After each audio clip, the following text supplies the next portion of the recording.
வணக்கம். இது மதிய நேர பிரதான செய்தி அறிக்கை. விரிவான செய்திகளுக்கு செல்ல முன்னதாக முதலில் தலைப்புச் செய்திகள். SLFPயின் ஆவணங்கள் காணாமல் போயுள்ள சம்பவம் விசாரணைகள் ஆரம்பம். வெப்பமான காலநிலை 8 பேர் வைத்தியசாலையில். இந்த வருடம் ஜனாதிபதி தேர்தலை நடத்துவதற்கு தயார் தேர்தல்கள் ஆணைக்குழு.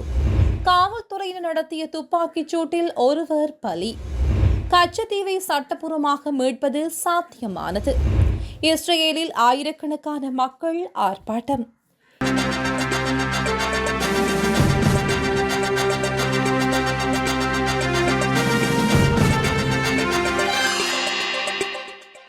ஸ்ரீலங்கா சுதந்திர கட்சியின் நிர்வாக நடவடிக்கைகள் தொடர்பான பல முக்கிய ஆவணங்கள் காணாமல் போயுள்ளதாக அந்த கட்சியின் பதில் பொதுச் செயலாளர் வழங்கிய முறைப்பாட்டுக்கு அமைய மருதானி காவல்துறையினர் விசாரணைகளை ஆரம்பித்துள்ளனர்.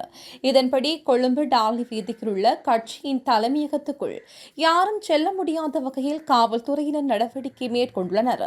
எவ்வாறாயினும் கட்சி விடுத்துள்ள அறிவித்தலுக்கு அமைய அமைப்பாளர்கள் உள்ளிட்ட குழு ஒன்று நேற்று கட்சியின் தலைமையகத்திற்கு சென்றிருந்த போது அங்கு அமைதியின்மை ஏற்பட்டுள்ளது. அதே நேரம் ஸ்ரீலங்கா சுதந்திர கட்சியின் மாவட்ட அமைப்பாளர்களின் குழு ஒன்றும் அங்கு சென்றிருந்த நிலையில் காவல்துறையினரிடம் கருத்து மோதலில் ஈடுபட்டனர்.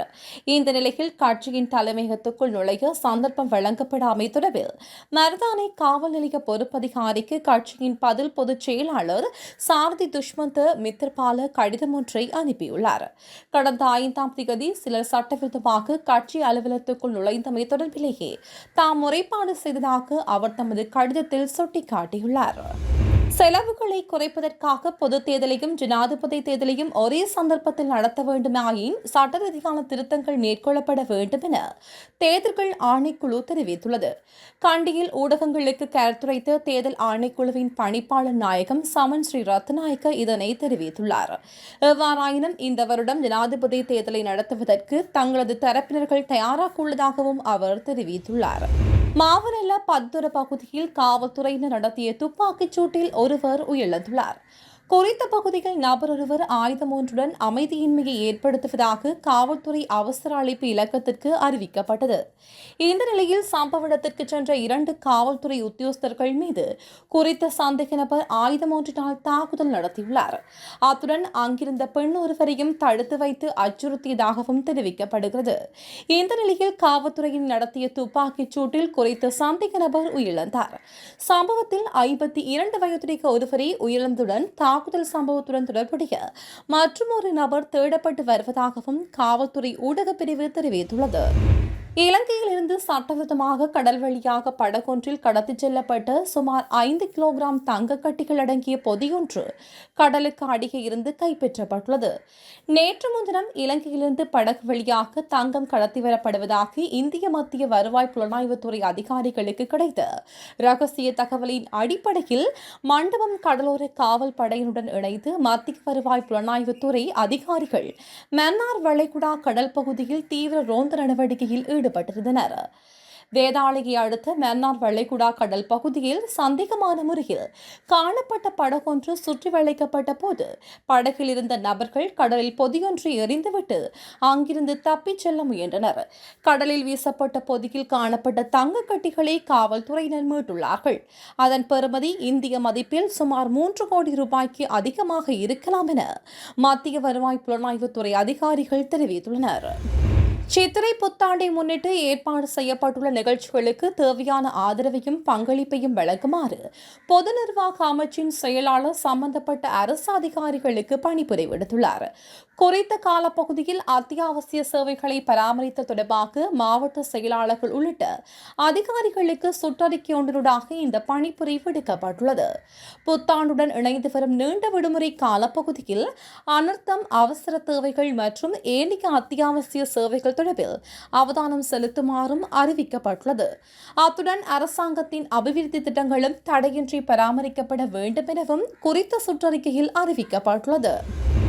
கச்சத்தீவை சட்டப்பூர்வமாக மீட்பது சாத்தியமானது என மறுமலர்ச்சி திராவிட முன்னேற்றக் கழகத்தின் பொதுச் செயலாளர் வைகோ எனப்படும் கோபால்சாமி தெரிவித்துள்ளார்.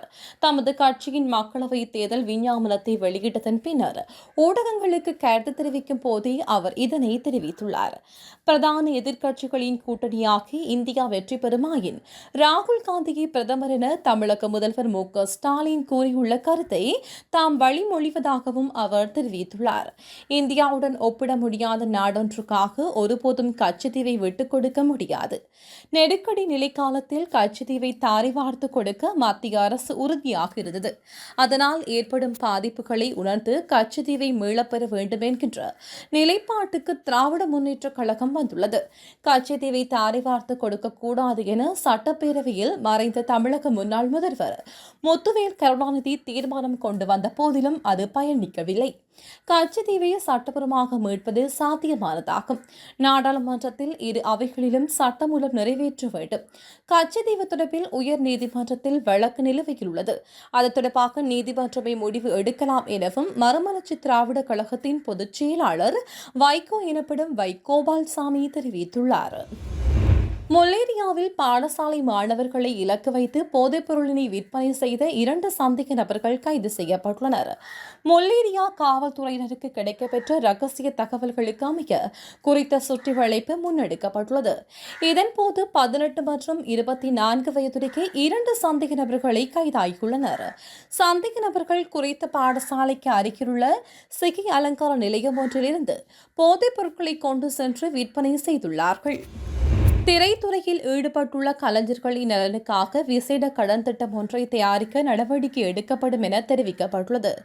பொருளாதார விவகாரங்களுக்கான ஜனாதிபதியின் சிரேஷ்ட ஆலோசகர் கலாநிதி R.H.S. சமர்துங்க இதனை தெரிவித்துள்ளார். திரையுலக மற்றும் கலைஞர்களின் முன்னேற்றத்திற்கு ஏற்ற முன்மொழிவுகளை தயாரித்து அரசாங்கத்திடம் வழங்குமாறும் அவர் கோரிக்கை விடுத்துள்ளார்.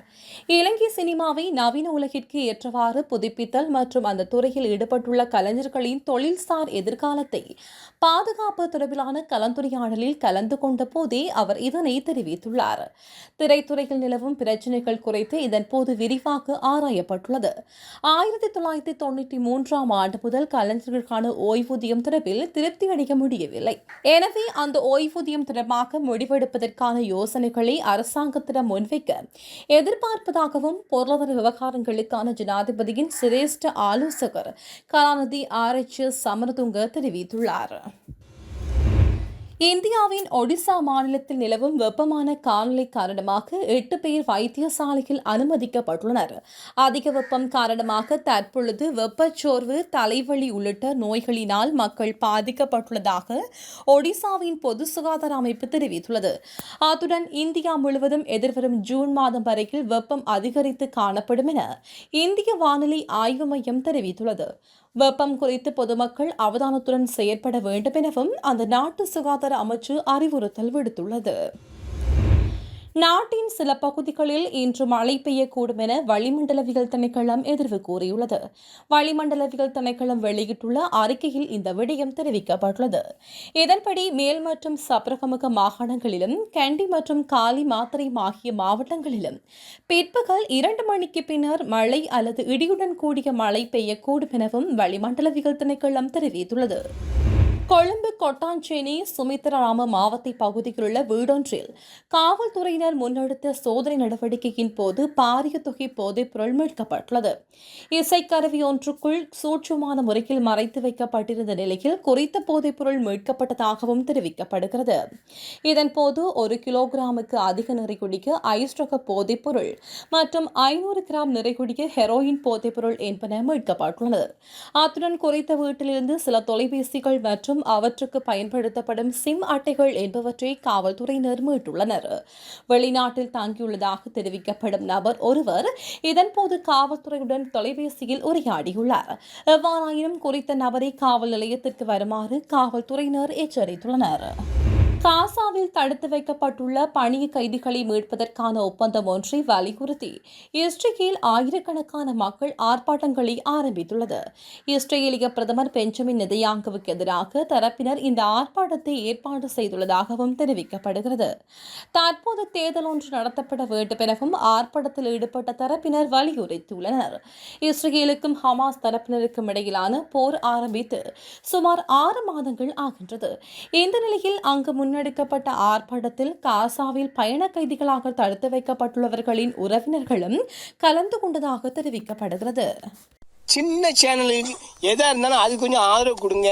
உங்க பொண்ணான கையை கொண்டு அந்த பெல்ல தட்டிடுங்க. அவங்களுக்கு சப்ஸ்கிரைபர் 5-10 ஏறுனா அவங்க மனசு சந்தோஷப்படும். அவங்க வீடியோவும் பாருங்க.